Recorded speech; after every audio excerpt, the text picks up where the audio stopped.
आज हम अरावली पहाड़ियों से संबंधित सुप्रीम कोर्ट के प्रमुख निर्णयों की समीक्षा की व्यवस्थित एक व्याख्या करना चाहूँगा। देखिए, अरावली पर्वतमाला भारत की सबसे प्राचीन पर्वत श्रृंखला है, जो दिल्ली, हरियाणा, राजस्थान, गुजरात तक फैली है।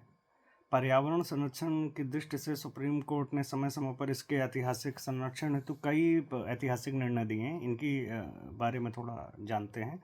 देखिए, खनन पर प्रतिबंध लगाया था। ये हुआ था MC मेहता बनाम भारत संघ। सुप्रीम कोर्ट ने अरावली क्षेत्र में अवैध खनन को पर्यावरण के लिए गंभीर खतरा माना है। गंभीर। हरियाणा और राजस्थान के अरावली क्षेत्रों में खनन गतिविधियों पर तत्काल प्रभाव से रोक लगाई गई है। न्यायालय ने कहा है कि खनन से भूजल स्तर गिर रहा है, मरुस्थलीकरण बढ़ रहा है और दिल्ली NCR में वायु प्रदूषण बढ़ रहा है। देखिए, गैर वन गतिविधियों पर भी नियंत्रण सुप्रीम कोर्ट ने लगाया है। सुप्रीम कोर्ट ने स्पष्ट किया है कि अरावली क्षेत्र लैंड यूज चेंज किए बिना पर्यावरण स्वीकृति के नहीं हो सकता है। फार्म हाउस, रियल इस्टेट, व्यवसाय निर्माणों पर सख्ती से निगरानी के निर्देश दिए गए हैं। वन क्षेत्र की परिभाषा जो था TN गोदवर्मन बनाम 1996 का प्रभाव, सुप्रीम कोर्ट ने कहा था फॉरेस्ट शब्द का केवल राजस्व रिकॉर्ड नहीं बल्कि प्राकृतिक विशेषताओं पर आधारित होगा।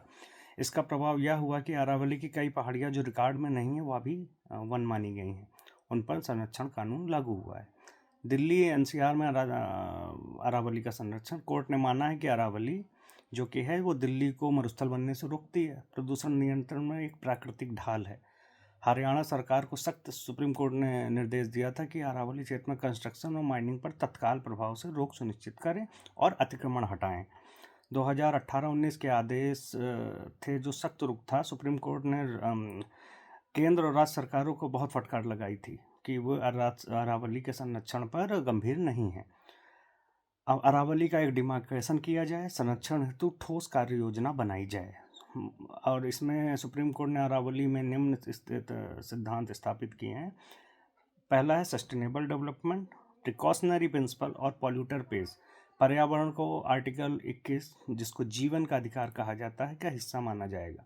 सुप्रीम कोर्ट ने के निर्णय से यह स्पष्ट है, अरावली केवल पहाड़ियाँ नहीं बल्कि राष्ट्रीय पर्यावरणीय धरोहर है। आर्थिक विकास की आड़ में उनका संवैधानिक मूल्यों के विरुद्ध है। संरक्षण राज्य सरकारों की अनिवार्य जिम्मेदारी है। किसी विशिष्ट का दर्जा दिया गया है, ये मानिए अरावली है तो हम हैं, वरना जितना भी मरुस्थल जो राजस्थान में दिखाई देता है, अगर माइनिंग माफियाओं ने इसका दोहन किया तो दिल्ली, हरियाणा, उत्तर प्रदेश में आगे आने वाले वर्षों में क्या गंभीर पर्यावरणीय चुनौतियां देखने को मिलेंगी, इसकी कल्पना भी नहीं की जा सकती है। धन्यवाद।